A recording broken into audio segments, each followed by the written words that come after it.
Riley. Thanks for watching Inside Edition today. She was a fine young woman, and her parents were very proud of her. But Judy Bird died on the highway, and she didn't have to. Today, Inside Edition exposes a situation that could hurt you and your family. There is a killer on the nation's highways. Just like somebody cuts half your heart out and just throws it away. The deadly menace, these outdated guardrails, and they are everywhere. A vehicle that comes and hits that on the end can very easily be impaled on that guardrail. Now, one family who lost a child takes drastic action to get the deadly rails removed. And up next, watch out when you're driving. There's danger you may not know about. It's not uncommon.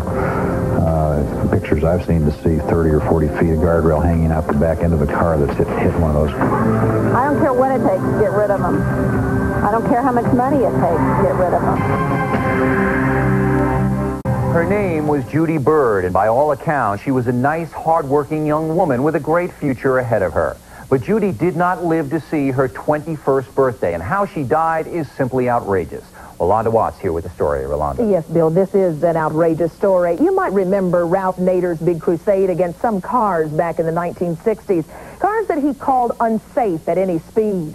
Well, cars certainly have gotten a lot safer since that time, but experts say it's our highways that are still danger zones. We met two parents who found that out all too tragically, and they're now determined to make our roadways safer.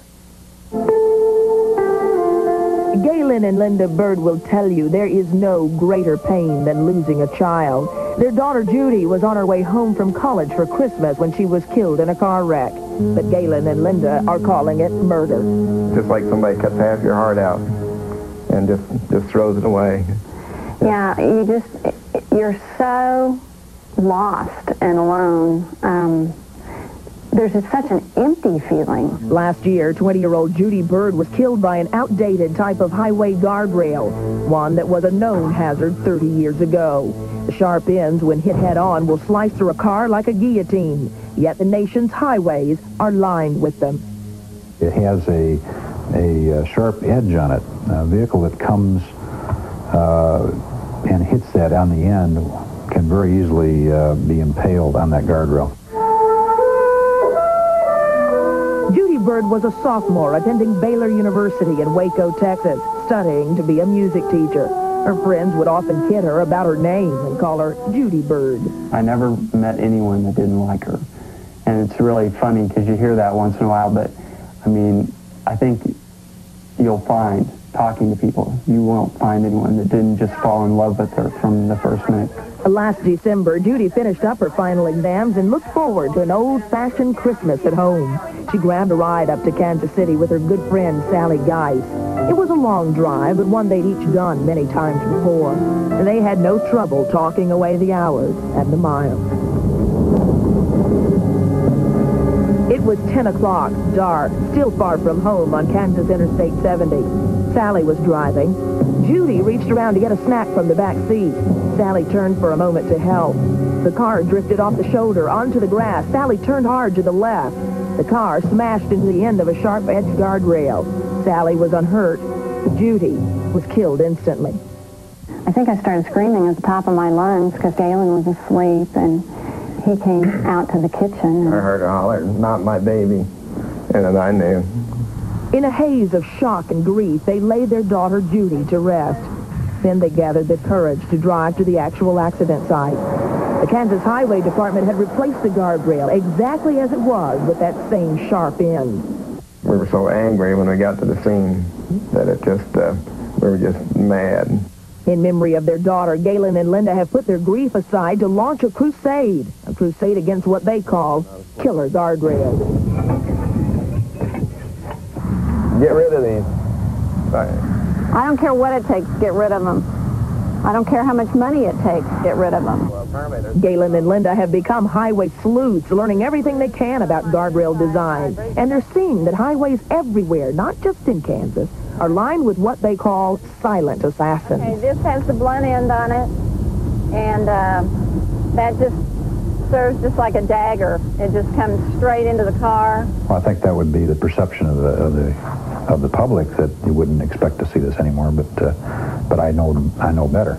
John Glennon has been pointing out hazards like guardrail spearing for 30 years. He says our roads are still a horror show of mistakes and bad planning that would be laughable if they weren't so deadly. We have a lot of guardrails on the highway system that were placed 20, 30, 40, even 50 years ago. You'll see guardrails in places where you can't figure out why they were ever put there because they don't protect anything. Reports like this recent one by the University of Kentucky continue to identify the spearing hazard and recommend installation of a safer design. Designs like the BCT or breakaway cable terminal. To Galen and Linda, it seems like an easy fix, but to the Kansas Highway Department, it's a matter of money. Lots of money. It would be awful hard for me to say that we would be justified in spending $100 million on guardrail when we have conditions on the highway system that the money would be better spent. But what do you tell them when they say that there's a hazard up and down I-70? Well, that's a hard question to answer. It was a tragic accident. I have daughters that age. It tears you up not being able to fix everything you would like to fix. But given the resources we have, we try to maximize the impact of what we spend. They put warnings on tobacco. Not if you smoke it, it may be hazardous, but they don't even put a reflector on the guardrail. The Department of Transportation says, well, we can't afford to do this. Well, most of the other states have done it. Not far from where Judy was killed, Galen and Linda have erected a billboard that they hope will embarrass the state of Kansas into action. I think this sure will give a powerful message to the public, and maybe someone will want to help us. If the billboard does not work, then Galen and Linda will be going to court to force Kansas to remove all the old guardrails. We just pray that you're happy that we're trying to get something done with the guardrails so that we can save other people's lives. We miss you and we love you. Amen. Safety experts tell us that it costs only $500 to make a guardrail safer. The device that we mentioned in our report, called the breakaway cable terminal, can be installed on the guardrail to blunt the end of it and soften the impact when it's hit. Kansas has installed some of these safety devices already, but Galen and Linda desperately want to see them all over the state, and Bill, some people think it'd be a good idea to install them all across the nation. Let's hope it happens, Rolanda. Thank you for that report.